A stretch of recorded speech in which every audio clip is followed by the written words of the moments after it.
یہ ایک لڑکی بیت اللہ کا طواف کر رہی تھی اور یہ شعر پڑھ رہی تھی، اذا شد شوقی ہام قلبی بذکرہ وان رمت قربا من حبیبی تقربا. اور جنید بغدادی طواف کر رہے اور ان کے کانوں میں شعر پڑے، اور شعروں کا ظاہر بڑا جب ہے کہ میں نے تو محبت کو بہت جھٹکے دیے، بہت اپنے آپ کو بچایا، پر عشق نے میرے دل میں ڈیرے ڈال دیے اور خیمے کاٹ دیے، تنابیں کس دیں، مجھے کہیں کا نہ چھوڑا، مجھے کسی کا نہ چھوڑا، میں ایک ہی کی ہو کے رہ گئی. جب اس کا خیال آتا ہے تو میں پاگل ہو جاتی ہوں، جب وہ نظر آتا ہے تو میں ہوش میں آتی ہوں. تو وہ جنید بغدادی کہنے لگے، وہ لڑکی بیت اللہ میں کیا کہہ رہی.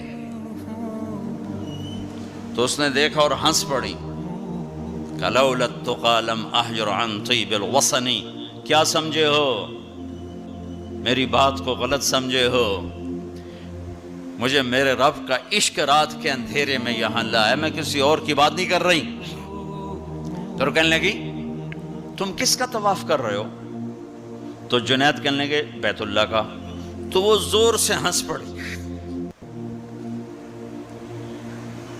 اور یوں آسمان کو دیکھا، کہنے لگی واہ میرے رب، تیرے بھی کیسے دیوانے بندے ہیں جو تجھے چھوڑ کے پتھروں کا طواف کرتے ہیں، جنید فرماتے میں تو بے ہوش ہو کے گر گیا، جب ہوش آیا تو وہ بچی جا چکی تھی.